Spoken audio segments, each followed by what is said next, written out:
Hello दोस्तों, स्वागत है आप सभी का आपके अपने चैनल सैप इंस्टीट्यूट में। तो दोस्तों, जैसा कि आप लोगों को पता ही है, काफ़ी टाइम से मैं थोड़ा पजल था, इस वजह से माफ़ी चाहूँगा कि आप लोगों के लिए कंटिन्यूस वीडियो नहीं अपलोड कर पाया। बट अब से आप लोगों को दोस्तों किसी भी टाइप की कोई भी शिकायत का मौका नहीं दिया जाएगा। अब से हमारे वीडियोस कंटिन्यू आएंगे, जैसा कि आपने लास्ट वीडियो में देखा ही था, और आप लोग बहुत बेहतरीन प्यार दे रहे हो उस वीडियो को, जो वीडियो था लोक देवता का।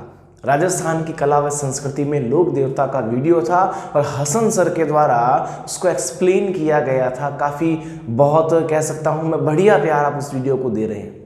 इसी टाइप से हम लोगों ने एक नया छोटा सा प्रयास किया है आप लोगों के लिए। शायद हमारे इस प्रयास से आप लोगों को बहुत खुशी मिलने वाली है, क्योंकि अब से हमारे चैनल पे फ्री ऑफ कॉस्ट आप लोगों के लिए कंपटीशन एग्जाम्स की प्रिपरेशन करवाई जाएगी, जिसमें जीके लेंगे हसन सर, मैथ्स और रीजनिंग की क्लासेस आपकी आरती मैम लेंगी, कंटिन्यू उन्हीं को रखेंगी, और उसके अलावा इंग्लिश के लिए तो मैं तैयार ही बैठा।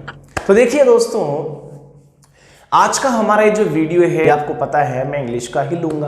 तो आज का हमारा वीडियो बिल्कुल मैं कह सकता हूं इंग्लिश की बेसिक से स्टार्ट करूंगा और एडवांस तक लेकर के जाऊंगा। कहां से? बेसिक से स्टार्ट करूंगा और एडवांस तक लेकर के जाने वाला हूं, और उम्मीद करता हूं आप लोगों को वीडियो बहुत पसंद आने वाला है। तो चलिए दोस्तों, हमारा ये वीडियो स्टार्ट करते हैं। जैसा मैंने आपको बताया कि बेसिक लेवल से स्टार्ट करूंगा और एडवांस लेवल तक लेकर के जाऊंगा। तो आइए बात करते हैं इंग्लिश की बेसिक की। तो दोस्तों, सबसे पहले मैं आप लोगों से एक क्वेश्चन करना चाहूंगा। First of all I want to ask you a question. सबसे पहले दोस्तों, मैं आप लोगों से एक क्वेश्चन करना चाहूँगा, जिसका रिप्लाई मुझे पता है आप लोग बड़े इजीली दे दोगे, बड़े आराम से दे दोगे। तो दोस्तों, आप ये बताएं मुझे कि इंग्लिश क्या है। जैसे हम देखते हैं, पढ़ते हैं, सुनते हैं, वो इंग्लिश है क्या? आपकी नज़र में वो इंग्लिश क्या है, आप ये मुझे बताइए। सबसे पहली अगर मैं बात करूँ कि आपकी नज़र में वो इंग्लिश क्या है, आपके नज़र में वो इंग्लिश सब्जेक्ट है, या फिर आपके नज़र में वो इंग्लिश लैंग्वेज है। इन दो बातों को मैंने लिखा आपके सामने, तो आप मुझे ये बताएं कि आपकी नज़र में वो इंग्लिश लैंग्वेज है या आपकी नज़र में वो इंग्लिश सब्जेक्ट है। फटाफट आंसर चाहिए मुझे इसका, ठीक है? आप मुझे मैसेज करके, कमेंट करके कैसे ही बता सकते हैं कि आपकी नज़र में इंग्लिश सब्जेक्ट है या फिर लैंग्वेज है। और आप मुझे मैसेज करोगे, उससे पहले मैं ये डाउट आपका क्लियर भी कर दूंगा। तो आइए देखिए दोस्तों, अगर आप बात करते हो कि इंग्लिश आपके लिए एक सब्जेक्ट है, ठीक है, अगर आप बात करते हो कि इंग्लिश आपके लिए एक सब्जेक्ट है, तो मैं आपको ये बता दूं कि सब्जेक्ट हमारी 8th 9th 10th, ठीक है, 11th 12th, या आप बीए कर रहे हो, एमए कर रहे हो, ठीक है, बीएड कर रहे हो, कुछ भी कर रहे हो, तो जो एकेडमिक्स से जुड़ा हुआ है वो है आपका सब्जेक्ट, जो आपकी लाइफ के अंदर, कंपटीशन एग्जाम्स के अंदर कहीं कोई काम नहीं आने वाला। हम लोगों ने भी पढ़ाई करी है, आज पता चल रहा है कि जो हमने लिटरेचर पढ़ी थी, जो हमने अदर कोई भी स्टोरीज पढ़ी थी, वो कोई काम की नहीं है। कंपटीशन एग्जाम्स के मामले में उनका कोई भी काम नहीं है। तो यहाँ पे अगर सब्जेक्ट के बारे में हम बात करते हैं दोस्तों, तो इंग्लिश सब्जेक्ट अगर है तो वो सिर्फ एकेडमिक है, उससे आप परसेंट बना सकते हैं, बट आपकी लाइफ में वो कोई काम की नहीं है, ठीक है? फर्स्ट बात। अब सेकेंड बात करेंगे कि इंग्लिश एक क्या है, लैंग्वेज है, ठीक है। सेकंड बात जो है हमारे दोस्तों, वो है इंग्लिश एक लैंग्वेज है, और ये बिल्कुल राइट आंसर होगा इसका कि what is English? English is a language. English क्या है? इंग्लिश एक लैंग्वेज है, और उसी की इंपॉर्टेंस आपको कंपटीशन एग्जाम्स में समझ में आएगी कि इस लैंग्वेज की इंपॉर्टेंस है कितनी। उस सब्जेक्ट की कहीं कोई इंपॉर्टेंस नहीं होगी, उस लैंग्वेज की इंपॉर्टेंस बहुत ज़्यादा होगी। तो इसी लैंग्वेज को बेस मान करके आज हम बेसिक इंग्लिश स्टार्ट करने जा रहे हैं, और मैंने आपको बताया बेसिक टू एडवांस, ठीक है। बेसिक से स्टार्ट करेंगे, एडवांस तक लेकर के जाएंगे। तो दोस्तों ये बात तो आपको समझ में आ गई कि इंग्लिश एक लैंग्वेज है, ठीक है, और उसी का हमारी लाइफ के अंदर यूज होने वाला है। अब हम बात करें आगे कि लैंग्वेज, अगर हमने बोल ही दिया कि इंग्लिश एक लैंग्वेज है, तो अब इसके बारे में पूरी डिटेल हम यहाँ पर देखने वाले हैं कि इस लैंग्वेज का विकास कैसे हुआ। ये जो इंग्लिश लैंग्वेज है, इस लैंग्वेज का विकास कैसे हुआ दोस्तों, इसके बारे में हम डिटेल में देखेंगे। तो अब हम बात करें लैंग्वेज के बारे में, तो लैंग्वेज दोस्तों कैसे आई, हमारी लाइफ के अंदर जो लैंग्वेज है उसका विकास कैसे होता है। हमारी लाइफ के अंदर जो लैंग्वेज है उसका विकास होता है हमारे बर्थ से, हमारे जन्म से। जब हम पैदा होते हैं, जब हम जन्म लेते हैं, उसी टाइम हमारी लाइफ के अंदर वो लैंग्वेज आ जाती है। और वो जो लैंग्वेज आती है दोस्तों, वो लैंग्वेज हमारे बर्थ के अंदर, हमारे गले के अंदर एक वोकल कॉर्ड होता है। आप एक बात ध्यान रखिएगा, हमारे गले के अंदर एक वोकल कॉर्ड होता है, उस वोकल कॉर्ड से ही उस लैंग्वेज का विकास होता है। क्यों? क्योंकि ये जो वोकल कॉर्ड है, ये वोकल कॉर्ड ही किसको बनाता है? ये वोकल कॉर्ड बनाता है वोकल साउंड को। हमारे गले में जो हमारा कंठ होता है, कंठ को आपको पता है क्या कहते हैं? कंठ को एडम्स एप्पल इंग्लिश में कहा जाता है। तो दोस्तों हमारे कंठ के अंदर या हमारे गले के अंदर वोकल कॉर्ड होता है। और वोकल कॉर्ड कब से? जब हम पैदा होते हैं। चाहे कोई एनिमल ले लो, चाहे कोई ह्यूमन ले लो, ठीक है, चाहे कोई बर्ड ले लो, हर किसी के गले के अंदर वोकल कॉर्ड होता है। और उस वोकल कॉर्ड से ही किसका जन्म होता है? वोकल साउंड का जन्म होता है। ठीक है, जैसा कि मैंने आपको बताया, रिपीट करता हूं मैं, लैंग्वेज जब हम बर्थ लेते हैं तब से ही हमारी कंठ के अंदर, हमारे गले के अंदर विराजमान हो जाती है और उसे हम वोकल कॉर्ड कहते हैं। और वोकल कॉर्ड से ही क्या बना दोस्तों? वोकल साउंड बना। वोकल कॉर्ड से ही वोकल साउंड बना। और वोकल साउंड कैसे निकलता है? वोकल साउंड निकलता है जब एक बच्चा क्राइंग करता है, जब एक बच्चा श्रीकिंग करता है। ठीक है, क्राइंग मीन्स रोना होता है, श्रीकिंग मीन्स चिल्लाना होता है। तो वो दोस्तों जब एक बच्चा रोता है, बच्चा चिल्लाता है या वो बच्चा चीखता है, उस वोकल कॉर्ड से ही उसके गले के अंदर वोकल साउंड निकलती है और वो साउंड ही उसके रोने, चिल्लाने, चीखने को कहा जाता है। अब रोना, चिल्लाना, चीखना तो उसके कह सकते हैं आप कंठ से निकला, ठीक है, साउंड से निकला। बट जब वो बच्चा कह सकते हो धीरे धीरे बड़ा होने लग जाता है, तब वो लिसनिंग करके, स्पीकिंग करके उस चीज को सुनता है, उस चीज को बोलता है और बोलने के बाद धीरे धीरे वो प्रैक्टिस करता है। फिर जो हमारे माउथ से निकलता है, हमारे टंग से निकलता है, ठीक है, और हमारे लिप्स से निकलती है, वो साउंड अलग होती है। उसके बारे में भी बताऊंगा मैं आप लोगों को। सबसे पहले हम बात करें वोकल कॉर्ड से निकला वोकल साउंड। ठीक है, वोकल साउंड कैसे आती है? रोने से, चिल्लाने से। एक बच्चे के मुंह से जब रोना चिल्लाना की जो ध्वनि निकलती, जो साउंड निकलती है, वो है वोकल साउंड।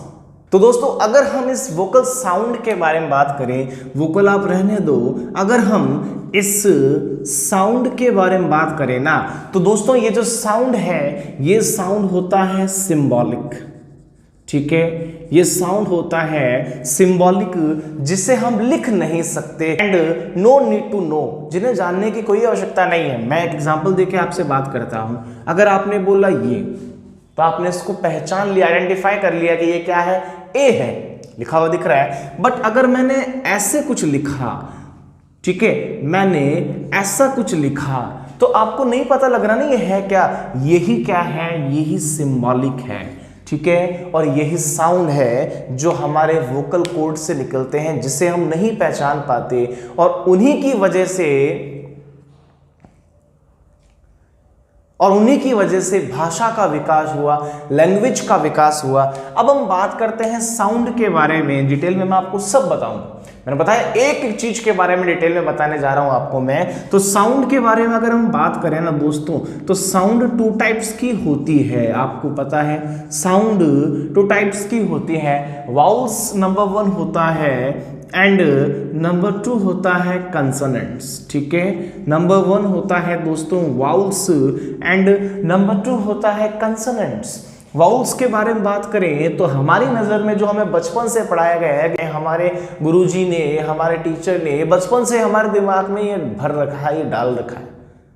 गुरुजी ने पूछा कि बच्चों वाउल्स कितने होते हैं, तो हमारा जवाब आता है मास्टर जी 5 होते हैं।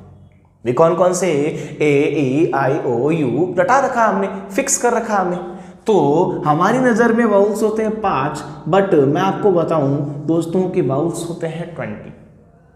वाउल्स होते हैं 20, 20 होते हैं टोटल वाउल्स। और कंसोनेंट्स हमें क्या सिखा रखा है? ए ई आई ओ यू को छोड़ दो, बाकी सारे कंसोनेंट्स, ठीक है। तो मैं भी बता दूं आपको, कंसोनेंट्स होते हैं 24।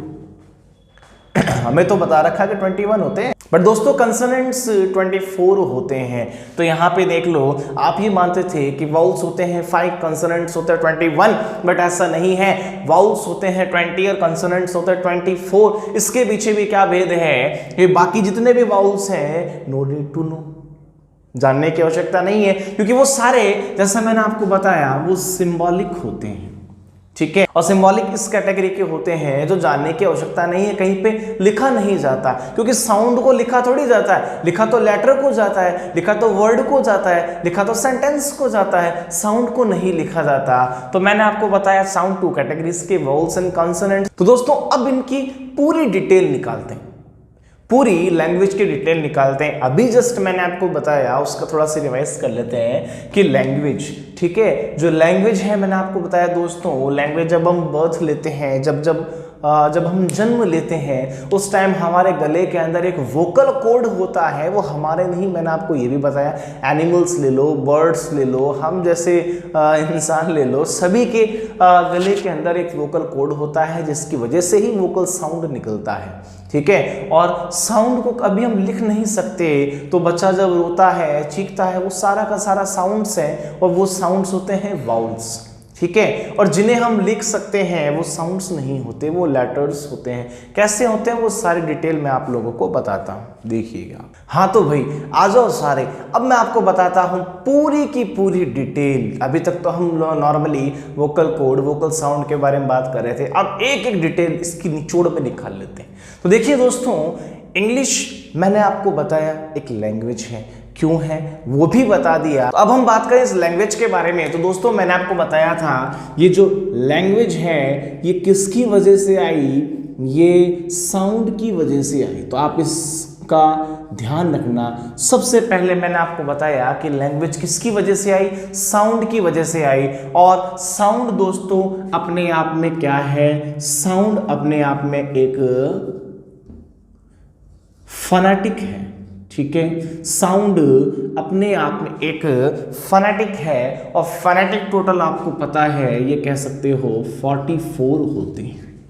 फनेटिक अपने आप में 44 होते हैं। तो दोस्तों बात करें, मैंने आपको बताया अभी फनेटिक अपने आप में 44 होते हैं। तो फनेटिक अगर 44 हैं तो फनेटिक कैसे निकलेंगे? साउंड से निकलेंगे।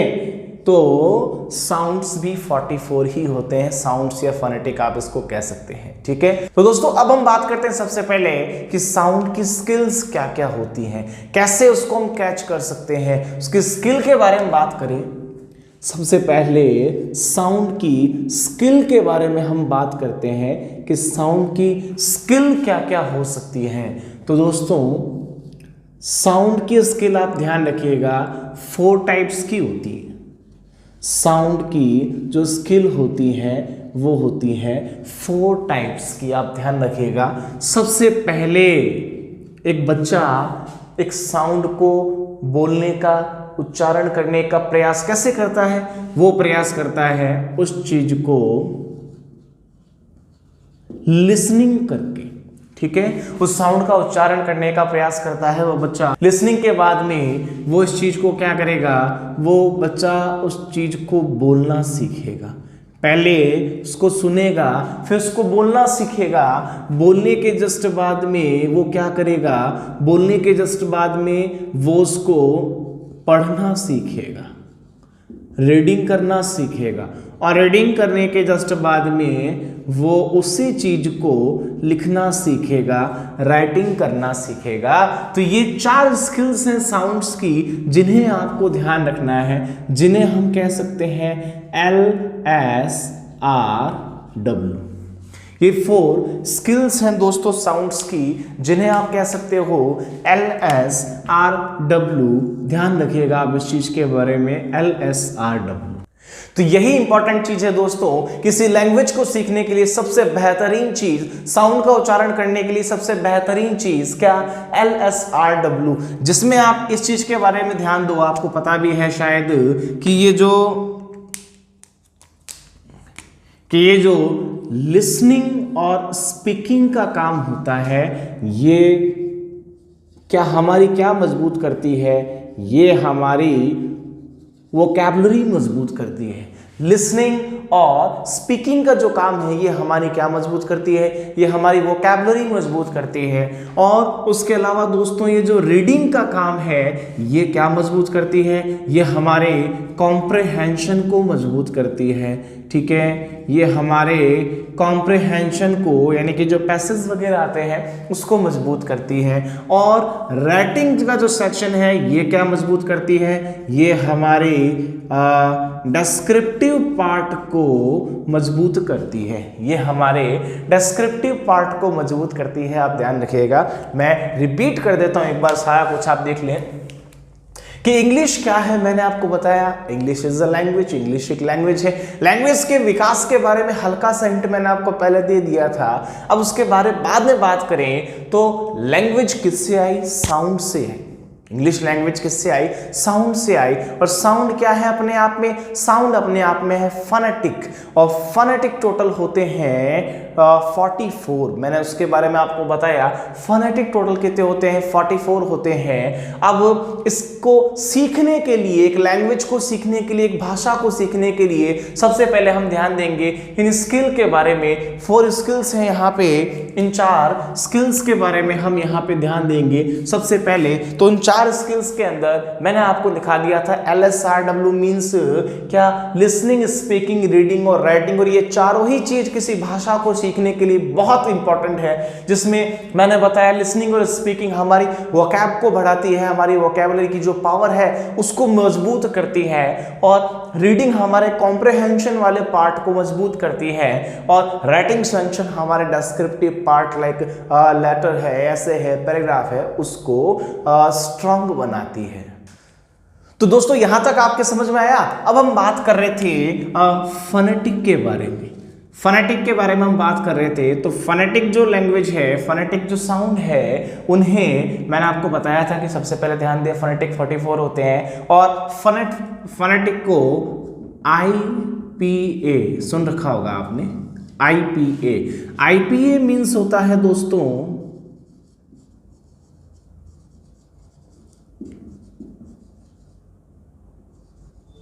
International phonetic alphabet. ठीक है, IPA मीन्स होता है इंटरनेशनल फोनेटिक अल्फाबेट। आप इसको अच्छे से ध्यान रखिएगा, IP मीन्स होता है इंटरनेशनल फोनेटिक अल्फाबेट, और ये टोटल 44 होते हैं। बहुत सुन रखा होगा आपने। तो दोस्तों आई होप कि फनेटिक के बारे में आपको बहुत अच्छे से समझ में आ गया होगा कि फनेटिक टोटल 44 होते हैं, मीन्स साउंड टोटल 44 होते हैं, जिन्हें हम IPA भी कहते हैं, इंटरनेशनल फोनेटिक अल्फाबेट भी कहते हैं। चलिए अब स्टार्ट करते हैं कि मैंने आपको बताया इंग्लिश एक लैंग्वेज है, ठीक है, और लैंग्वेज एक साउंड की वजह से आती है, और वो टोटल 44 होते हैं। और आगे गए भाई, मैंने बताया कि ये एक स्किल्स की वजह से ये कह सकते हैं बिल्डअप हो सकती है। वो स्किल हमारी listening, speaking, reading and writing होती है। अब आगे बात करते हैं। सबसे पहले लैंग्वेज में मैंने आपको बताया था कि सबसे पहले बात आई दोस्तों किसकी, साउंड की। ठीक है, अभी हम बात कर रहे हैं लैंग्वेज में सबसे पहली जो बात आती है वो आती है दोस्तों साउंड। तो दोस्तों किसी भी लैंग्वेज को सीखने के लिए साउंड बहुत इंपॉर्टेंट है। अगर उसकी साउंड ही नहीं है तो लैंग्वेज ही नहीं है। तो यहां हम बात करें, इंग्लिश एक लैंग्वेज है, बात आई क्या, नंबर 1। उसके बाद में जो लैंग्वेज है वो किसकी वजह से आई, साउंड की वजह से, नंबर 2। और साउंड मैंने आपको बताया अपने आप में क्या है, फोनेटिक है। साउंड अपने आप में फोनेटिक है। टोटल 44 होते हैं, ये भी मैंने आपको मेंशन कर दिया। ये टोटल कितने होते हैं, 44 होते हैं। तो दोस्तों अभी हमने बात की कि साउंड कितने होते हैं, 44 होते हैं, फोनेटिक की साउंड होते हैं। ठीक है, क्लियर है बात आपकी। अब आगे हम देखते हैं कि साउंड कितने टाइप्स के होते हैं। अब आगे हम बात कर रहे हैं साउंड कितने टाइप के होते हैं। तो साउंड दोस्तों होते हैं, सबसे पहले जो साउंड आता है वो आता है एक बच्चे के बर्थ के टाइम, जिसे हम वाउल्स कहते हैं। ठीक है, जैसे हम वाउल्स कहते हैं। और वाउल्स को हिंदी में आप क्या कहते हैं, आपको पता है दोस्तों, वाउल्स को हिंदी में आप कहते हैं स्वर। ठीक है, ध्यान रखिएगा, वाउल्स को हिंदी में स्वर कहा जाता है। और अगर इसके बारे में बात करें तो आपको पहले भी मैंने बताया था कि जो वाउल्स होते हैं हमें बचपन में सिखाया जाता है, ए ई आई ओ यू वाउल्स होते हैं। बट इसकी डिटेल आज मैं आप लोगों के सामने रखने जा रहा हूं कि वाउल्स की डिटेल क्या होती है।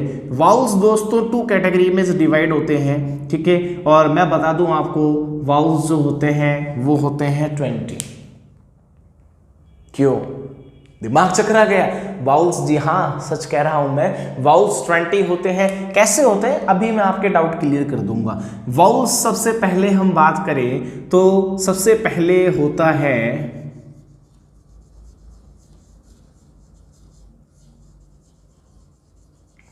मोनोफ्थॉन्ग्स। ठीक है, सबसे पहले अगर हम बात करते हैं तो कुछ फोनेटिक होते हैं जो नहीं समझ में आते। ठीक है, साउंड की कैटेगरीज के अंदर आते हैं सारे। तो वो जो वाउल्स होते हैं उसमें पहली जो कैटेगरी आती है दोस्तों वो होती है मोनोफ्थॉन्ग्स। और मोनोफ्थॉन्ग्स अपने आप में टोटल कितने होते हैं, 12 होते हैं। कितने होते हैं, 12 होते हैं। तो मोनोफ्थॉन्ग्स अपने आप में 12 होते हैं। और नंबर 2 की अगर हम बात करें इसके अंदर कि वाउल्स में नंबर 2 क्या होता है, नंबर बी क्या होता है, तो नंबर बी होता है दोस्तों डिप्थॉन्ग्स। ठीक है, नंबर जो बी आता है वो आता है डिप्थॉन्ग्स। और जो डिप्थॉन्ग्स होते हैं वो होते हैं टोटल 8। डिप्थॉन्ग्स जो होते हैं वो होते हैं टोटल 8। तो आई होप आपको बहुत अच्छे से समझ में आ रहा होगा, आपको जितने भी डाउट्स हैं वो सारे क्लियर हो रहे होंगे। आप एक अच्छी सी कॉपी ले लें और उससे नोट्स प्रिपेयर करना शुरू कर दें, क्योंकि मैंने आपको बताया कि बेसिक से स्टार्ट कर रहा हूं और एडवांस तक लेकर के जाऊंगा। तो आज का ये वीडियो बेसिक है, आगे टॉपिक वाइज टॉपिक हम बढ़ते चले जाएंगे। तो मैंने आपको क्या बताया कि इंग्लिश एक लैंग्वेज है जो कि साउंड की वजह से आई। ठीक है, तो नंबर 1 आ गया लैंग्वेज, नंबर 2 है दोस्तों क्या, साउंड। और उस साउंड को कैटेगरीज वाइज डिवाइड किया गया है, जिसमें मैंने आपको बताया नंबर 1 होता है वाउल्स, जिसे हिंदी में हम कहते हैं स्वर। और ये भी 2 कैटेगरीज में डिवाइडेड हैं, जिन्हें कहते हैं नंबर 1 मोनोफ्थॉन्ग्स और नंबर 2 होता है डिप्थॉन्ग्स। वाउल्स टोटल ध्यान रखिएगा 20 होते हैं, 20 होते हैं। मोनोफ्थॉन्ग्स 12 होते हैं और डिप्थॉन्ग्स 8 होते हैं। क्लियर, देखिए। तो दोस्तों अब हम बात करते हैं मोनोफ्थॉन्ग्स के बारे में। तो आपको पता होगा शायद कि मोनोफ्थॉन्ग्स को हम सिंगल वाउ साउंड्स भी कहते हैं, सिंगल वाउ साउंड भी कहते हैं। मोनोफ्थॉन्ग को हम सिंगल वाउ साउंड भी कहते हैं। और डिफ्थॉन्ग जो है इसे हम मिक्स्ड वाउल साउंड कहते हैं। जो डिफ्थॉन्ग होता है इसे हम मिक्स्ड वाउल साउंड कहते हैं। और आपको ये भी पता होगा कि डिफ्थॉन्ग को हम वाउल ग्लाइड्स भी कहते हैं। डिफ्थॉन्ग को हम वाउल ग्लाइड्स भी कहते हैं। और ग्लाइड्स मीन्स होता है हिंदी में खिसकना। ठीक है, ग्लाइड्स मीन्स आपको पता है हिंदी में होता है खिसकना। तो यहाँ पे हम बात करें मोनोफ्थॉन्ग्स के बारे में देख रहे थे। मोनोफ्थॉन्ग को हम सिंगल वाउल साउंड भी कहते हैं। और डिप्थोंग को हम मिक्स्ड वाउल साउंड कहते हैं और इसे वाउल ग्लाइड्स भी कहते हैं। और ग्लाइड्स में मैंने आपको बताया हिंदी में होता है खिसकना, क्योंकि ये खिसक खिसक के आगे बढ़ते रहते हैं, इन्हें ग्लाइड्स भी कहते हैं। तो आई होप कि आपको ये डाउट भी आपका जो था वो क्लियर हो चुका होगा। अब एक बार फिर से रिपीट कर लो, फिर से एक बार रिपीट कर लो कि सबसे पहले मैंने क्या बताया भाई, जल्दी बताइए। सबसे पहले मैंने बताया इंग्लिश एक लैंग्वेज है, लैंग्वेज का जो विकास है साउंड की वजह से हुआ। तो साउंड की जो इंग्लिश एक लैंग्वेज है वो हो गया बच्चों आपका नंबर 1। और नंबर 1 के बाद में मैंने आपको बताया इसके कुछ स्किल्स के बारे में। स्किल्स के बाद में मैंने आपको बताया कि लैंग्वेज एक साउंड की वजह से इसका विकास हुआ। और साउंड अपने अंदर 2 कैटेगरीज के अंदर आती है। सबसे पहले आता है वाउल्स, वाउल्स टोटल 20 होते हैं। और इसके बाद में आता है कि वाउल्स को जिन कैटेगरीज में डिवाइड किया गया है वो आते हैं जिसे हम मोनोफ्थॉन्ग्स कहते हैं। और मोनोफ्थॉन्ग्स टोटल होते हैं 12। और उसके बाद इसकी दूसरी कैटेगरी आती है डिप्थोंग्स और ये होते हैं टोटल 8। तो मोनोफ्थॉन्ग्स जो होते हैं जिन्हें हम सिंगल वाउल साउंड भी कहते हैं और डिप्थोंग्स को हम मिक्स्ड वाउल साउंड्स भी कहते हैं। तो आई होप कि बिल्कुल आपके अच्छे से समझ में आ रहा होगा। अब एक बार वही घिसी पिटी बात कर लें कि जो वाउल्स होते हैं वो कौन कौन से होते हैं, A-E-I-O-U। ठीक है, ये बात आप बचपन से सीखते आ रहे हैं कि वाउल जो होते हैं मेनली वो होते हैं A-E-I-O-U और बाकी जितने भी बचे हुए वो सारे के सारे साउंड कैटेगरी के होते हैं जो समझ में नहीं आ सकते। नो नीड टू नो, बात यही खत्म। That's all my Lord. Clear? चलो देखिए, अब बात करें हम आगे साउंड में। वाउल्स तो हमने देख लिया। अब नंबर 2 होता है दोस्तों क्या, कंसोनेंट्स। नंबर 2 है हमारा कंसोनेंट्स। ठीक है, जिन्हें हम हिंदी में आपको पता होगा क्या कहते हैं, हिंदी में जिन्हें हम कहते हैं व्यंजन, पकवान। नहीं, बिल्कुल गलत है। इन्हें हम हिंदी में कहते हैं व्यंजन। ठीक है, कंसोनेंट्स। और आपको पता है कि कंसोनेंट्स टोटल होते हैं 24। हमारे नज़र में जो हमें बताया गया था वो होते हैं 21, बट यहाँ पे मैं आपको बता दूं कंसोनेंट्स होते हैं टोटल 24। ठीक है, और कंसोनेंट्स होते कौन कौन से ये भी आपको बचपन में बताया गया था। कौन सा भाई, B-C-D-F, उसके आगे जो भी कंटिन्यू चल रहे हैं वो सारे के सारे कंसोनेंट्स। क्लियर? तो टोटल कंसोनेंट्स कितने होते हैं, 24 होते हैं। और वैसे बात की जाए जो हमें सिखाया गया था उस कैटेगरी में 21 ये होते हैं और उसके अलावा 5 ये होते हैं। तो 21 और 5 मिल करके ही क्या बने, लेटर्स बने। 21 कंसोनेंट्स और 5 जो वाउल्स हैं ये मिल करके क्या बने दोस्तों, लेटर्स बने। ध्यान रखिएगा, ये जो मिलकर के, ये सारे मिलकर के किस कैटेगरी में आ गए, लेटर्स की कैटेगरी में आ गए। तो यहां पर मैं लिख रहा हूं लेटर्स। ठीक है, लेटर्स। तो नंबरिंग में बात करें तो लेटर्स का जो प्लेस होता है वो होता है नंबर 3। नंबरिंग में बात करें तो लेटर्स का प्लेस होता है नंबर 3। तो लेटर्स का मीन्स हिंदी में आपको पता है इसे क्या कहते हैं, हम अक्षर कहते हैं। इन्हें कहते हैं हिंदी में अक्षर। और जो ये लेटर्स होते हैं ये लेटर्स आपको पता है ए से स्टार्ट होते हैं, जेड तक जाते हैं। तो इसमें वाउल्स और कंसोनेंट्स दोनों के बारे में बात करें तो टोटल ये होते हैं 26, जिसमें अभी मैंने आपको जस्ट बताया 21 कंसोनेंट्स और 5 वाउल्स होते हैं जिन्हें लिख सकते हैं। जिन्हें नहीं लिखा जाता मैंने आपको बताया वो फोनेटिक होते हैं। जिन्हें लिख सकते हैं वो लेटर्स होते हैं A to Z और वो टोटल होते हैं 26। और इसी की वजह से ये जो लेटर्स हैं, ये जो 26 ये एक माला में डिवाइड हुए जिसे हम इंग्लिश में कहते हैं अल्फ़ाबेट। ठीक है, जिन्हें दोस्तों हम इंग्लिश में कहते हैं अल्फ़ाबेट। और अल्फ़ाबेट को आपको पता है हिंदी में कहा जाता है वर्णमाला। ठीक है, अल्फ़ाबेट को हिंदी में कहा जाता है वर्णमाला। और आप लोगों को पता होगा कि अल्फ़ाबेट्स कभी नहीं होता, अल्फ़ाबेट ही होता है। अगर आपने लिख दिया, क्या लिख दिया, आपने लिखा ALPHABETS या फिर आपने लिखा ALPHABET अल्फ़ाबेट। अब इसमें से आप ये जानेंगे कि अल्फाबेट्स कभी नहीं होता, हमेशा जो होता है वो होता है अल्फाबेट। अल्फाबेट्स का कोई प्रोनाउन नहीं है, अल्फाबेट्स का मतलब ही भाषा निकल जाता है। तो एग्जैक्ट वे के अंदर होता क्या है, अल्फाबेट होता है। अल्फाबेट अपने आप में क्या है, एक प्लूरल है, तो उसको अपनी तरफ से जबरदस्ती प्लूरल बनाने की जरूरत नहीं है, तो वो अल्फाबेट्स नहीं होता। आप ध्यान रखिएगा, अल्फाबेट ही होता है जिन्हें हिंदी में वर्णमाला कहा जाता है, और अपने आप में 26 होते हैं। ये अपने आप में 26 होते हैं जो लेटर्स से मिलकर के बनते हैं। I hope your doubt is clear. मुझे लगता है आपके जितने भी डाउट्स हैं वो सारे बहुत अच्छे से क्लियर होने वाले हैं। वीडियो को बड़े ध्यान से पूरा देखिएगा, जितने भी डाउट्स हैं वो सारे क्लियर हो जाएंगे। Basic to advance, basic to advance मैंने आपको स्टार्ट में भी बात बोली थी, तो सारे डाउट क्लियर होने वाले हैं। तो स्टार्ट करते हैं, वापस रिपीट करता हूं मैं। इंग्लिश मैंने बताया एक लैंग्वेज है जो हमारे एक साउंड की वजह से आई, तो लैंग्वेज का जो प्लेस रहता है दोस्तों वो नंबर 1 रहता है, और कुछ स्किल्स की वजह से हम ये लैंग्वेज सीख सकते हैं, जिसके बारे में भी मैंने आपको बताया। और उसके बाद में अगर बात करें तो सेकंड प्लेस रहता है साउंड का, क्योंकि लैंग्वेज साउंड के बिना नहीं सीखी जा सकती। साउंड है तो लैंग्वेज है। तो जब साउंड आई तो साउंड्स में सबसे पहले मैंने आपको बताया वाउल्स आए थे, और वाउल्स टोटल 20 होते हैं जो हमारे वोकल कोड, वोकल साउंड की वजह से निकलते हैं, और हमारी नजर में ये है AEIOU। क्लियर?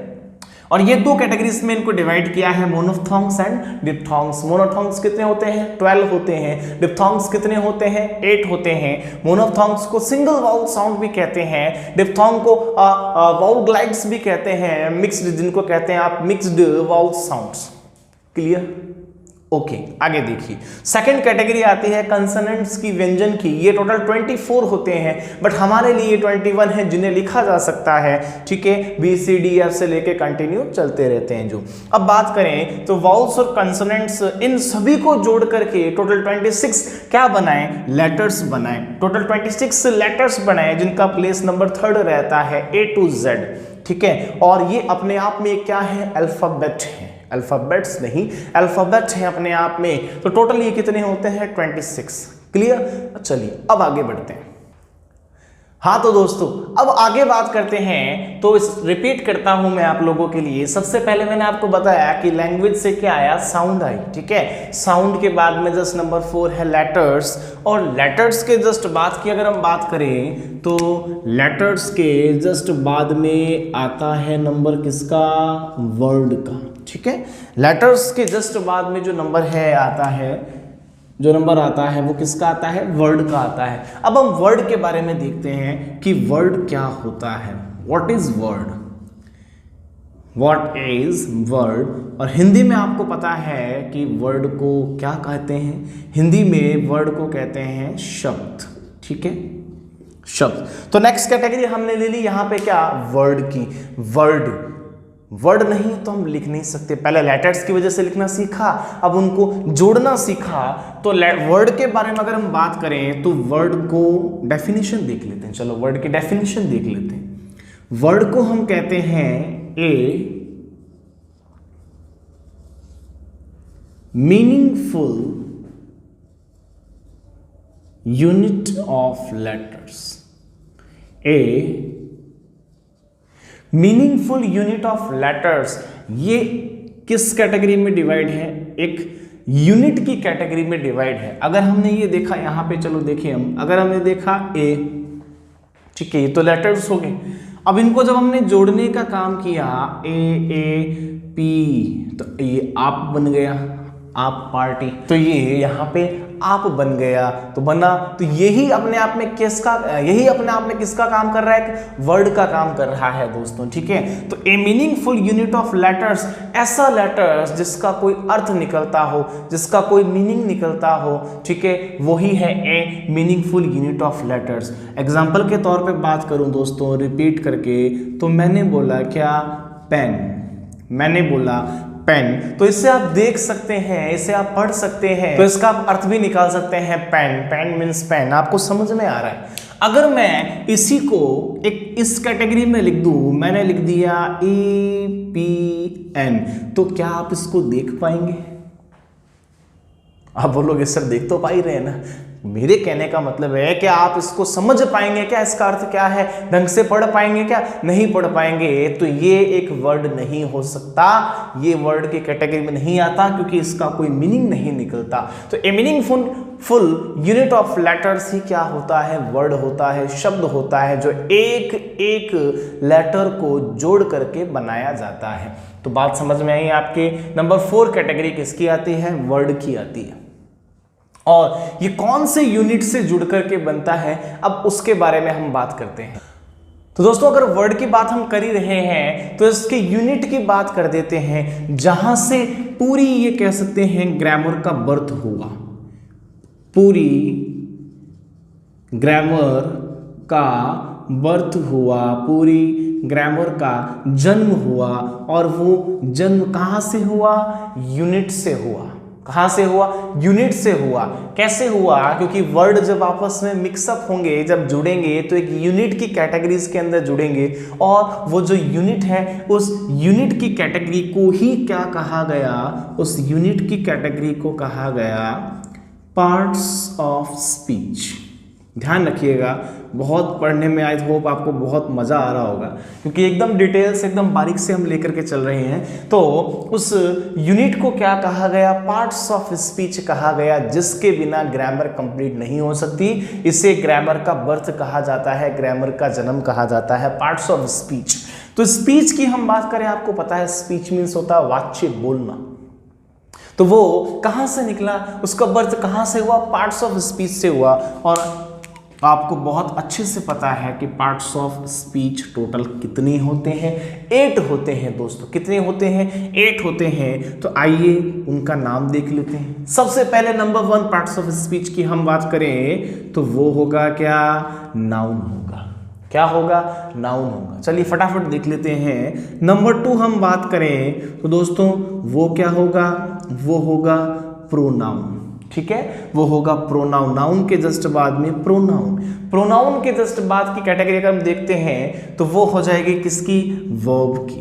किसकी, वर्ब की। वर्ब नहीं कहते इसे, वर्ब कहते हैं। ठीक है, और नंबर 4 अगर हम देखें दोस्तों तो वो होगा एडजेक्टिव। ठीक है ना, वो होगा एडजेक्टिव। इससे एडजेक्टिव नहीं बोलते, इसे एडजेक्टिव कहते हैं। नंबर 5 अगर हम देखें तो वो होगा एडवर्ब। ठीक है, वो होगा दोस्तों एडवर्ब। नंबर 6 की कैटेगरी इसकी देखते हैं अगर हम, तो नंबर 6 हो जाएगा आपका प्रीपोजिशन। नंबर 6 आ गया क्या, प्रीपोजिशन। नंबर 7 की अगर बात करें तो नंबर 7 आ गया आपके कंजंक्शन। ठीक है, कंजंक्शन, कंजक्शन नहीं होता ये, कंजंक्शन इसको हम कहते हैं। और नंबर 8 अगर हम बात करें वो होता है इंटरजेक्शन, उसे हम कहते हैं इंटरजेक्शन। ठीक है, तो फटाफट रिवाइज कर ले दोस्तों हम। मैंने बोला आपको क्या, यूनिट की वजह से ग्रामर का बर्थ हुआ, और वो यूनिट क्या कहलाती है, वो यूनिट कहलाती है पार्ट्स ऑफ स्पीच। और ये टोटल कितने होते हैं, ये टोटल 8 कैटेगरी के अंदर होते हैं पार्ट्स ऑफ स्पीच में, जिसमें नंबर 1 क्या है, नाउन है। क्या है जी, नंबर 1, नंबर 1 है नाउन, जिसे हिंदी में आप क्या कहते हैं, संज्ञा कहते हैं। हिंदी में क्या कहते हैं, संज्ञा कहते हैं। नंबर 2 है प्रोनाउन, जिसे हिंदी में आप क्या कहते हैं, सर्वनाम कहते हैं। क्या कहते हैं जी, सर्वनाम कहते हैं। नंबर 3 है वर्ब, और वर्ब को हिंदी में आप क्या कहते हैं, वर्ब को हिंदी में कहते हैं क्रिया। ठीक है, वर्ब को हिंदी में हम लोग कहते हैं क्रिया। नंबर 4 है एडजेक्टिव, और एडजेक्टिव को हम हिंदी में क्या कहते हैं, एडजेक्टिव को हम हिंदी में कहते हैं विशेषण। ठीक है, एडजेक्टिव को हम हिंदी में कहते हैं विशेषण। नंबर 5 बात आती है, नंबर 5th बात आती है एडवर्ब की। एडवर्ब को दोस्तों हिंदी में आप लोग कहते हो क्रिया विशेषण। एडवर्ब को हिंदी में कहा जाता है क्रिया विशेषण। Number 6 preposition. प्रीपोजिशन को हिंदी में कहते हैं पूर्व सर्ग, इसे हिंदी में दोस्तों कहते हैं पूर्व सर्ग। और नंबर 7 है कंजंक्शन। कंजंक्शन को हिंदी में कहा जाता है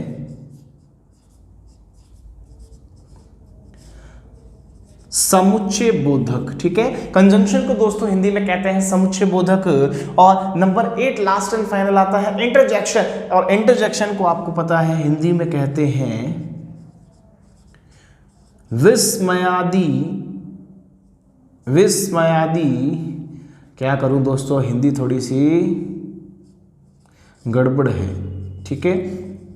इसको हिंदी में कहते हैं विस्मयादि बोधक। अगर दोस्तों हिंदी में किसी भी टाइप की कोई मात्रा इधर उधर हो जाए ना तो एडजस्ट कर लेना प्लीज, ठीक है। चलो, तो इंटरजेक्शन को हिंदी में कहते हैं विस्मयादि बोधक। तो हमने इस 8 पार्ट्स ऑफ स्पीच के बारे में बात कर ली। तो मैंने आपको बताया कि ये कौन कौन से होते हैं, चलो रिपीट कर लें। नाउन है, प्रोनाउन है, वर्ब है, एडजेक्टिव, एडवर्ब, प्रीपोजिशन, कंजंक्शन और इंटरजेक्शन। और ये सारे के सारे क्या है, ये सारी के सारी किस कैटेगरी में आती हैं, ये सारी के सारे कह सकते हो बर्थ ऑफ इंग्लिश। ये पार्ट्स ऑफ स्पीच है क्या, ये है बर्थ ऑफ इंग्लिश। इंग्लिश का जो बर्थ हुआ था वो दोस्तों इस पार्ट्स ऑफ स्पीच की वजह से ही हुआ था। ये नहीं तो कुछ भी नहीं। अब सबसे पहले इनके बारे में हल्का सा कुछ देख लेते हैं, एकदम टुच्चा सा। देखिए, जो नाउन है दोस्तों, आपको पता है नाउन क्या होते हैं। नाउन एक नेमिंग वर्ड होता है। मैं नाउन, आप नाउन, ये मार्कर नाउन, ये बोर्ड नाउन, ये पूरी दुनिया नाउन, नाउन ही नाउन। तो नाउन ये क्या है, नाउन एक नेमिंग वर्ड है। अब प्रोनाउन के बारे में बात करें तो प्रोनाउन क्या है, प्रोनाउन क्या करता है, नाउन को रिप्लेस करता है। तो ये क्या हो जाएगा, रिप्लेसेस अ नाउन। ये नाउन को रिप्लेस कर देता है दोस्तों, हटा देता है। अब बात करते हैं वर्ब की। वर्ब क्या होती है, वर्ब होती है दोस्तों, आपको पता है वर्ब मैं क्या कर रहा हूं, अभी पढ़ा रहा हूं, इंग्लिश के बारे में बता रहा हूं, मैं एक्शन कर रहा हूं, कुछ ना कुछ एक्शन कर रहा हूं, या मैं एक्शन कर रहा हूं, नहीं ये एक्शन नहीं, मैं पढ़ाने का एक्शन कर रहा हूं। तो वर्ब एक क्या है, एक्शन है, क्रिया है। अब विशेषण के बारे में बात कर लेते हैं, एडजेक्टिव के बारे में बात कर लेते हैं। एडजेक्टिव क्या करता है, एडजेक्टिव क्या काम आता है। एडजेक्टिव दोस्तों क्वालिफाइज अ नाउन। ये एक नाउन को क्वालिफाई करता है, और अगर नाउन को करता है तो उसके साथ में प्रोनाउन को भी करता है।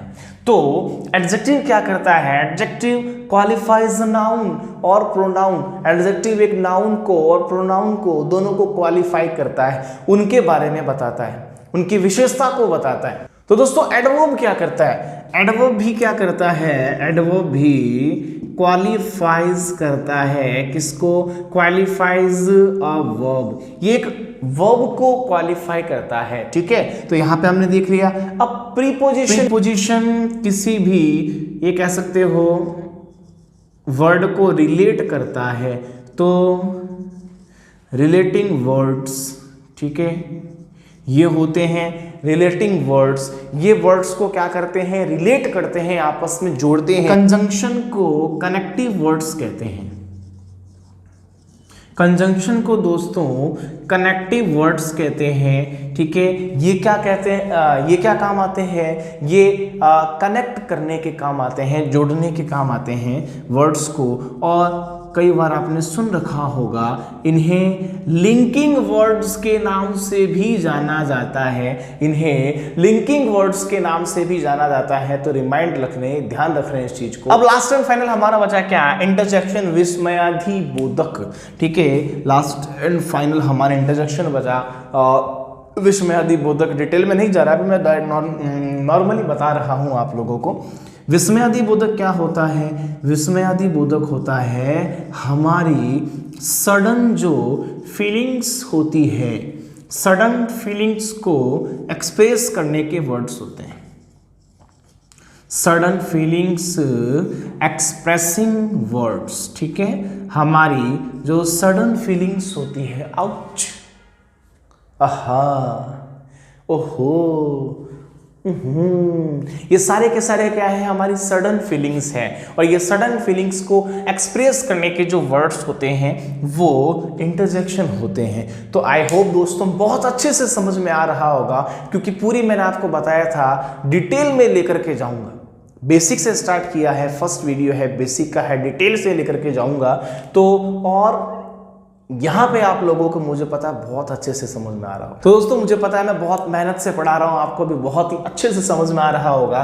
तो हमने बात की थी किसकी, वापस से आपको पीछे फ्लैशबैक में लेके जाता हूँ कि इंग्लिश एक क्या है, लैंग्वेज है, ठीक है। और लैंग्वेज साउंड्स की वजह से आई नंबर 2 कैटेगरी। नंबर 3 कैटेगरी किसकी है, लेटर्स की है, ABCD हमारे लेटर्स आए। उसके बाद नंबर 4 कैटेगरी किसकी आ गई, वर्ड्स की आ गई। और वर्ड्स के बारे में मैंने आपको बताया था, ए मीनिंगफुल ऑफ लेटर्स होता है, ए meaningful letters, A meaningful unit of letters होता है। और उसके बारे में मैंने आपको बताया था, ये जो यूनिट है ये यूनिट ही ग्रामर का बर्थ है, ग्रामर का बर्थ यहीं से हुआ। और उन्हें हम पार्ट्स ऑफ स्पीच कहते हैं। और पार्ट्स ऑफ स्पीच टोटल 8 होती है। वो कैटेगरीज आपके सामने है, कौन कौन सी, नाउन है, प्रोनाउन है, verb, adjective, adverb, preposition, conjunction and last में इंटरजेक्शन।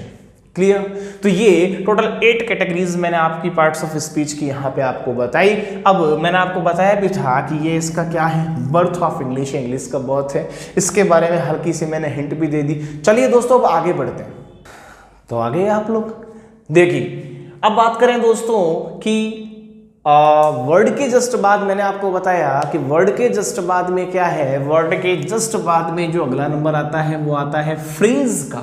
किसका आता है दोस्तों, फ्रेज का। वर्ड के जस्ट बाद में जो नेक्स्ट नंबर आता है दोस्तों वो आता है किसका, फ्रेज का।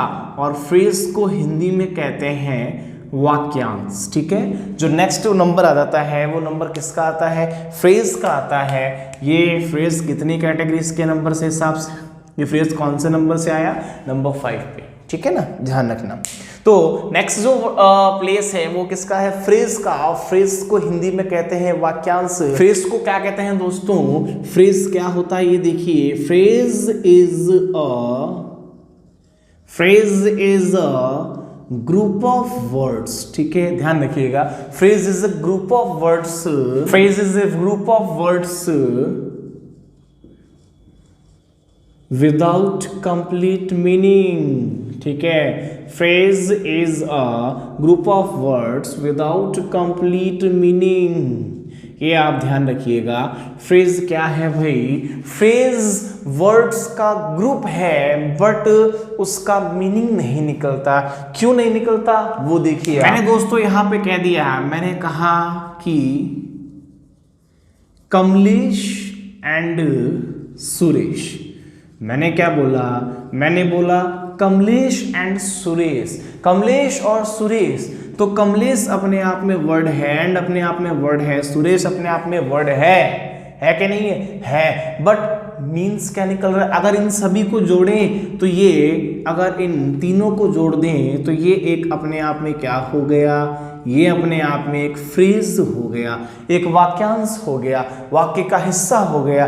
लेकिन अब यहाँ पे ये देखो ना, इसी मीनिंग कहाँ निकल रहा है इसका, कमलेश और सुरेश, क्या कमलेश और सुरेश नहीं निकल रहा ना। और अगर हम इसको जोड़ दें, आर गोइंग टू मार्केट, ठीक है, तो क्या इसका अर्थ बना ना। तो ये एक फ्रेज नहीं हो सकता अगर इसका अर्थ बन जाता है तो। और अगर अर्थ नहीं बना, मीनिंग नहीं बना और फिर भी वर्ड लिखे हुए हैं तो वो होता है दोस्तों क्या, फ्रेज, उसे फ्रेज कहते हैं। कमलेश एंड सुरेश, ठीक है, आर गोइंग टू मार्केट अपने आप में फ्रेज नहीं है, ओनली कमलेश एंड सुरेश अपने आप में क्या है, फ्रेज है। आई होप कि आपका डाउट क्लियर हो गया होगा। तो दोस्तों आई होप कि फ्रेज के बारे में आपको अच्छे से पता लग गया होगा।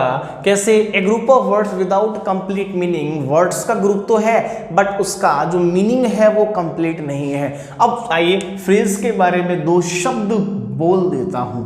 वो क्या शब्द है आप देखिए। फ्रेज के बारे में हम ये देखते हैं कि फ्रेज को कितनी कैटेगरी में डिवाइड किया गया है। नंबर 1 कौन सा है दोस्तों, नंबर 1 है नाउन फ्रेज, ध्यान रखिएगा। नंबर 1 है नाउन फ्रेज और नंबर 2 है एडजेक्टिव फ्रेज। नंबर 2 क्या है, नंबर 2 है दोस्तों एडजेक्टिव फ्रेज, ठीक है, नाउन फ्रेज एंड नंबर 2 है एडजेक्टिव फ्रेज एंड लास्ट में नंबर 3 है एडवर्ब फ्रेज। लास्ट में नंबर 3 क्या है, एडवर्ब फ्रेज। आई होप बहुत अच्छे से समझ में आ रहा होगा आपको। तो आप ये देखिए कि फ्रेज 3 कैटेगरीज के अंदर डिवाइड किए गए हैं, noun phrase, adjective phrase and adverb phrase. और फ्रेज होते क्या है मैंने आपको बता दिया, विदाउट मीनिंग, जिनका कोई अर्थ नहीं निकलता। ठीक है, कैसे अर्थ नहीं निकलता, group of words without complete meaning, जिसका कोई अर्थ नहीं निकलता बट वो है भी क्या, ग्रुप है। एग्जाम्पल लेके भी मैंने आपको क्लियर करवा दिया। तो अच्छे से समझ में आ रहा है ना दोस्तों। तो एक बार रिपीट कर लें, सबसे पहले लैंग्वेज ध्यान दें, उसके बाद number 2 sound, number 3 letters, number 4 word, और नंबर 5 की कैटेगरी में मैं लेकर के आया फ्रेज को। अब बात करते हैं नंबर 6 की कैटेगरी के अंदर। नंबर 6 पे क्या आता है, नंबर 6 पे है दोस्तों सेंटेंस। ठीक है, नंबर 6 पे आएगा आपके सेंटेंस। ये मैंने यहाँ पे इसका नंबर लगा दिया सेंटेंस का। क्लियर है, सेंटेंस देखिए। अच्छा, बोर्ड तो भरा हुआ है, इसको पहले रेज कर लेते हैं, फिर उसके बाद बात करते हैं। तो दोस्तों अब हम बात करते हैं हमारे नंबर 6 टॉपिक के बारे में, जो अभी आपको पता लग ही गया था। वो क्या है, सेंटेंस है। ठीक है, और ये जो सेंटेंस है, इस सेंटेंस में मैं यहाँ पे नंबर दे दूंगा, ये है नंबर 6। और सेंटेंस को आपको पता है हिंदी में क्या कहते हैं, वाक्य कहते हैं। क्लियर है, और सेंटेंस होता क्या है, sentence is a group of words. ये भी एक ग्रुप ऑफ वर्ड्स होता है, बट ये होता क्या है, विद कंप्लीट मीनिंग। ठीक है, विद कंप्लीट मीनिंग। तो दोस्तों एक सेंटेंस क्या होता है, sentence is a group of words with complete meaning. Sentence एक शब्दों का समूह होता है, जो क्या होता है, जिसका पूरा एक मीनिंग निकलता है, जिसका एक अर्थ निकलता है, वो सेंटेंस होता है। और ये मैंने इसको जो नंबर वाइज डिवाइड किया है, वो इसका नंबर है 6, ध्यान रखिएगा। और दोस्तों इसी सेंटेंस को हम अरेंजमेंट ऑफ वर्ड्स भी कहते हैं। इसी सेंटेंस को मैं यहां पे लिख देता हूं, इसी सेंटेंस को हम अरेंजमेंट ऑफ वर्ड्स भी कहते हैं। शब्दों का अरेंजमेंट इसी की वजह से होता है, तो इन सेंटेंस को हम अरेंजमेंट ऑफ वर्ड्स भी कहते हैं। तो a group of words with complete meaning ही क्या कहलाता है, सेंटेंस कहलाता है। ठीक है, और सेंटेंस है किसकी वजह से, स्ट्रक्चर की वजह से। तो आओ दोस्तों बिल्कुल डिटेल में बात करते हैं सेंटेंस के बारे में। ये मैंने यहां पे लिखा सेंटेंस। ठीक है, मैंने लिख दिया सेंटेंस, और ये सेंटेंस कैसे बनता है इसके बारे में हम बात कर लेते हैं जरा। ठीक है जी, आओ जी सेंटेंस के बारे में बात करते हैं हम कि सेंटेंस कैसे बनता है। सेंटेंस सबसे पहले तो सेंटेंस में क्या होना चाहिए, सेंटेंस के अंदर कंप्लीट मीनिंग होना चाहिए। एक बात आप नोटिस कर ले कि सेंटेंस में कंप्लीट मीनिंग होना चाहिए, और उसके अलावा दूसरी बात क्या निकल के आती है, सेंटेंस में अरेंजमेंट ऑफ वर्ड्स होने चाहिए।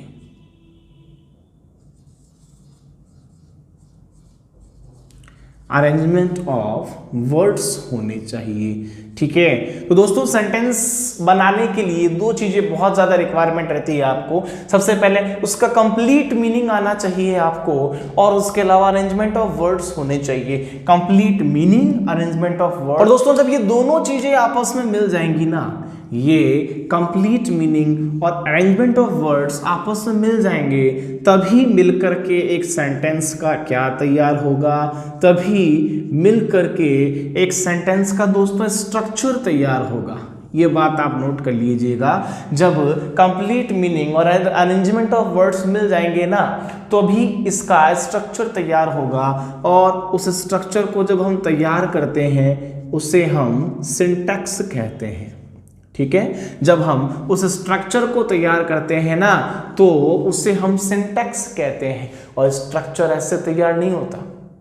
कैसे तैयार होता है, मैं हूं ना, अभी बताऊंगा आपको।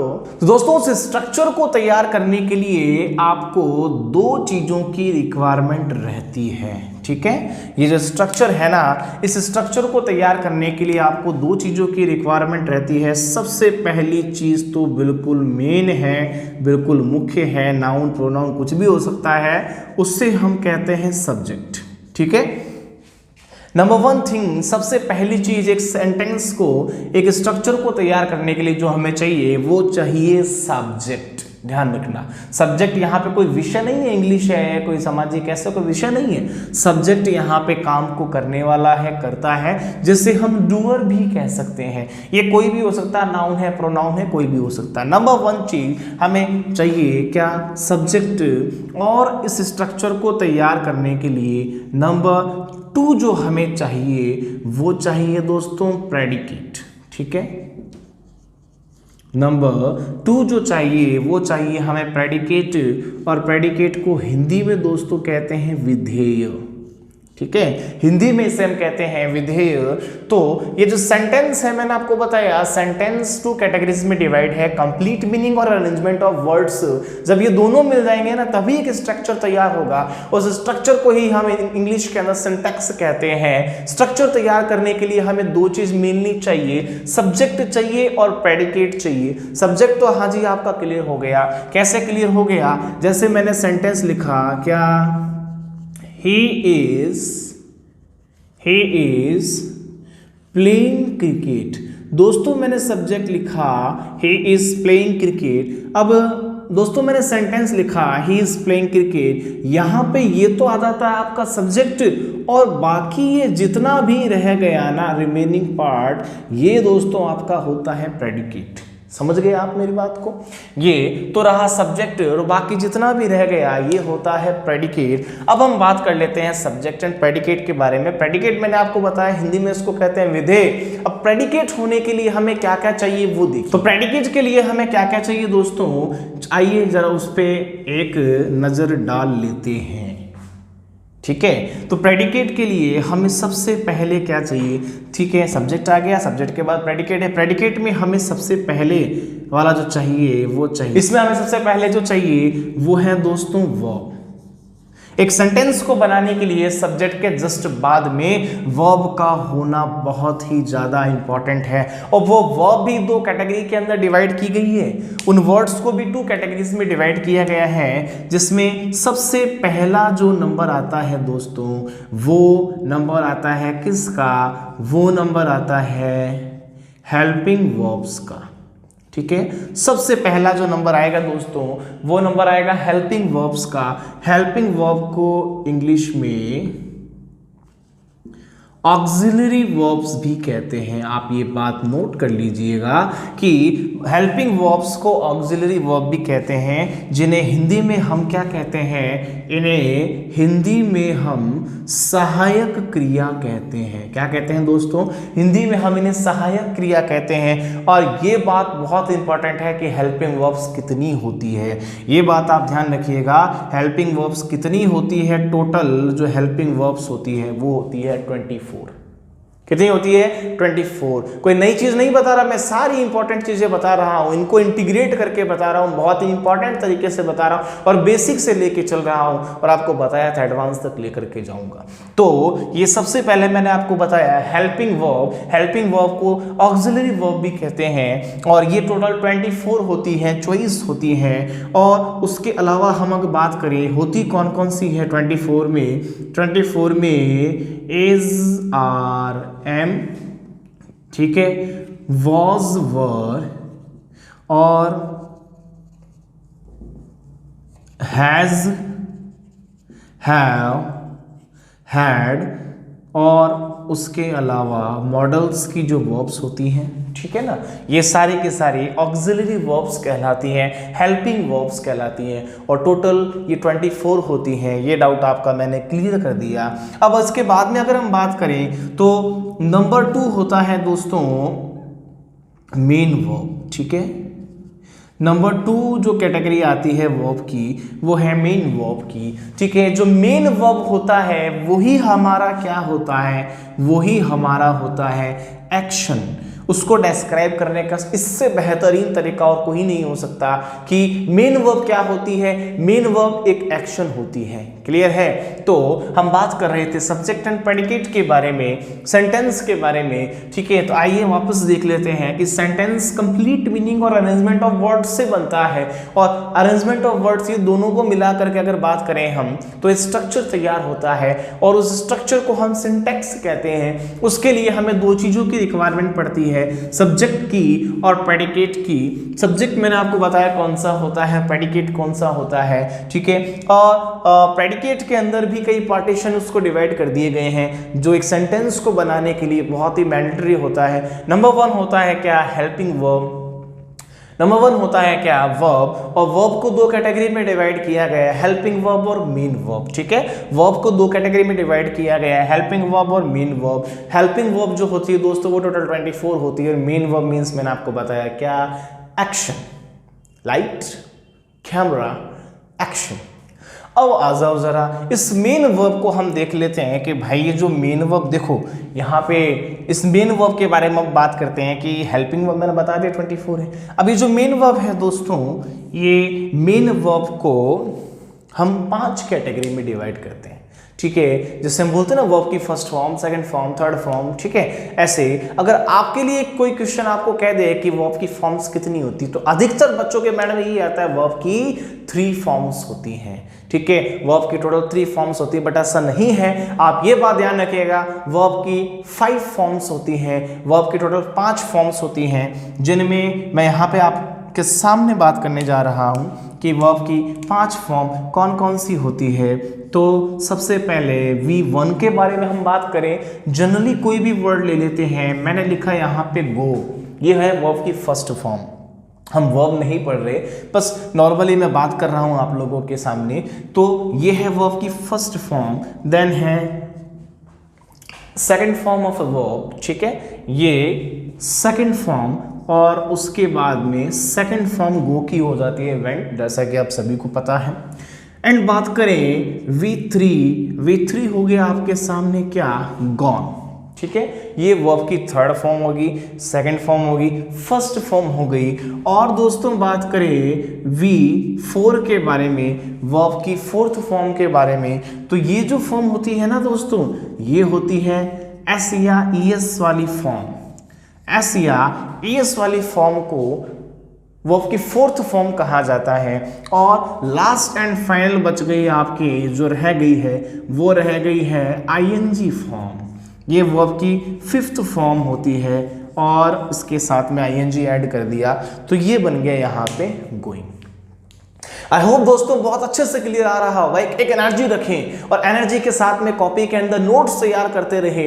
आपके लिए मैंने बताया था बिल्कुल बेसिक से स्टार्ट किया है और एडवांस तक लेकर के जाऊंगा। तो बात कर रहे हैं हम यहाँ पे वर्ब्स के बारे में। ठीक है, वर्ब्स के बारे में मैंने आपको बताया कि वर्ब्स 2 कैटेगरी की हैं, हेल्पिंग वर्ब और मेन वर्ब। हेल्पिंग वर्ब मैंने बता दिया आपको टोटल 24 होती हैं, और जो मेन वर्ब्स हैं उन्हें 5 कैटेगरी में डिवाइड किया गया है। First form of a verb, second form of a verb, third form of a verb, fourth form of a verb और fifth form of a verb. Fourth form होती है SES वाली, और फिफ्थ फॉर्म होती है ING वाली। तो क्यों दोस्तों मजा आ रहा है ना पढ़ने में? आपको मैंने बताया था बिल्कुल हम स्टार्ट से लेकर के चल रहे हैं, यहाँ पे सेंटेंस तक पहुंच चुके हैं। नंबर 1 पार्ट से स्टार्ट किया था, और नंबर 6 पार्ट यानी कि सेंटेंस तक हम पहुंच चुके हैं। बिल्कुल डिटेल के अंदर जाकर के आप लोगों को समझा रहा हूं।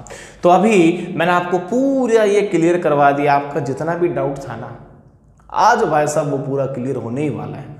आई होप दोस्तों ये आपको बहुत अच्छे से समझ में आया होगा। तो चलिए इसके बाद हमने वर्ब पढ़ लिया। ठीक है, प्रेडिकेट में हमें वर्ब चाहिए, और वही प्रेडिकेट में हमें और क्या क्या चाहिए ये आप उतार लेना प्लीज नोट्स के अंदर, मैं उसको इरेज कर रहा हूँ। ठीक है, स्पेस ना होने की वजह से। अब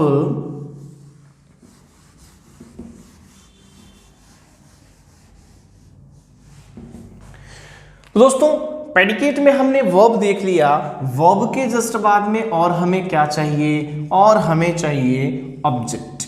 ठीक है, वर्ब के जस्ट बाद में हमें ऑब्जेक्ट चाहिए, और पता है आपको ऑब्जेक्ट को हिंदी में क्या कहते हैं? ऑब्जेक्ट को कहते हैं काउन।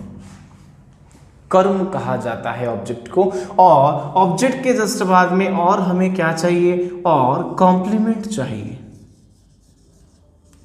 और कॉम्प्लीमेंट चाहिए, और कॉम्प्लीमेंट को हिंदी में पूरक कहा जाता है। तो ये कुछ कैटेगरीज है जो एक सेंटेंस को बनाने के लिए हमें चाहिए। वो मैंने बताया स्ट्रक्चर कैसे प्रिपेयर होता है इसका। सबसे पहले सब्जेक्ट, जिन्हें हम डूअर भी कहते हैं, एंड प्रेडिकेट।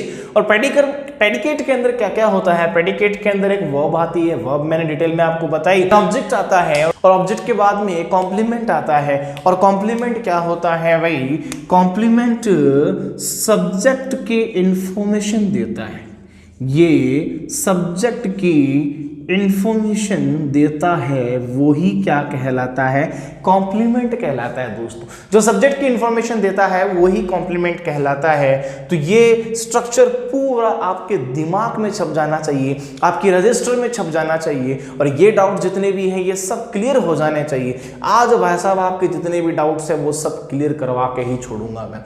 तो हम बात कर रहे थे लैंग्वेज के बारे में, लैंग्वेज के विकास के बारे में। वो कैसे हुआ, वो जब हम बर्थ हुए, जब हमारा जन्म हुआ, तब वहां से उसका विकास होना शुरू हुआ।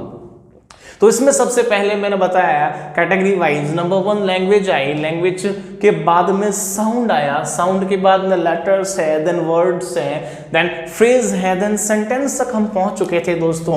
सेंटेंस होता क्या है मैंने बताया, sentence is a group of words which make a complete meaning, complete sense, वो क्या होता है, सेंटेंस होता है। और सेंटेंस बनाने के लिए कंप्लीट मीनिंग चाहिए, अरेंजमेंट ऑफ वर्ड्स चाहिए, और जब ये दोनों मिल जाते हैं तब आपका भाई एक स्ट्रक्चर तैयार होता है, जिन्हें इंग्लिश में सिंटैक्स कहा जाता है। और ये दो कैटेगरी में डिवाइड होते हैं, इसमें नंबर 1 है सब्जेक्ट, और नंबर 2 यहाँ पे दे रखा है प्रेडिकेट। ठीक है, प्रेडिकेट को हिंदी में विधेय कहते हैं। और प्रेडिकेट के अंदर सबसे पहले आपको चाहिए क्या, वर्ब चाहिए। वर्ब दो कैटेगरी में डिवाइड है, नंबर 1 हेल्पिंग वर्ब्स, नंबर 2 है main verb. Helping verb total 24 होती है, मेन वर्ब्स टोटल 5 होती हैं जो मैंने आपको बता दी थी। उसके बाद चाहिए आपको object, and last and final complement, जो सब्जेक्ट की इंफॉर्मेशन देता है। आई होप दोस्तों आपको बहुत अच्छे से समझ में आया होगा। तो ये 6 कैटेगरीज तो मैंने बता दी, और सेंटेंस के बाद की अगर आप बात करोगे ना तो भाई साहब मत पूछो, फंस जाओगे। सेंटेंस की बात करोगे तो सेंटेंस के बाद में नंबर 7 में छोटे छोटे अगर एक सेंटेंस मिल जाता है तो मिल करके वो ऐसे बनाते हैं, ठीक है।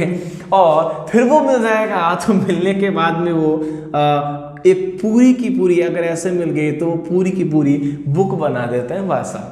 तो ये आगे की कैटेगरीज चलती रहती है, बट हमें उसमें नहीं जाना, मेनली बात सेंटेंस तक ही थी। तो हमने शुरू से देखा, आज स्टार्ट से देखा हमने, बेसिक जो इन्फॉर्मेशन इंग्लिश की वो निकाली। तो भाई लोगों आज के इस वीडियो में बस इतना ही।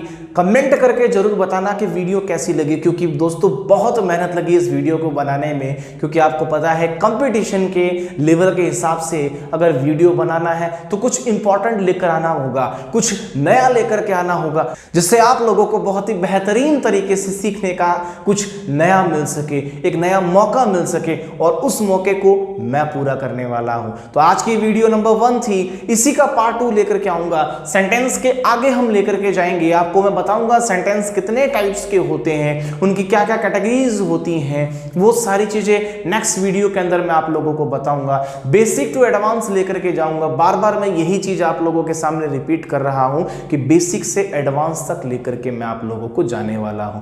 तो ये बेसिक का वीडियो आज आपने देखा, वीडियो कैसी लगी इसके लिए कमेंट करके जरूर बताएं, और जो भाई या बहन हमारे वीडियो पर नए हैं वो हमारे वीडियो को लाइक कर दें भाई, शेयर कर दें, और अगर सब्सक्राइब अभी तक नहीं किया है तो प्लीज जाओ ना, जाकर के चैनल को सब्सक्राइब करो। बहुत अच्छे से ग्रो हो रहा है हमारा चैनल, न्यू चैनल है, बट फिर भी आप देखेंगे बहुत बढ़िया आप लोगों का प्यार मिल रहा है, बहुत बढ़िया से हम भी उतनी ही मेहनत करने की कोशिश कर रहे हैं, ताकि आप लोगों को जितना इजी हो सके उतने इजी लेवल के साथ में सिखा सके। तो चलता हूं दोस्तों, दुआओं में याद रखना, नहीं भाई याद ही रखना, अभी कंटिन्यू में आता रहूंगा, आगे वाले वीडियोस भी लाता रहूंगा। तब तक के लिए थैंक यू, बाय बाय, जय हिंद दोस्तों।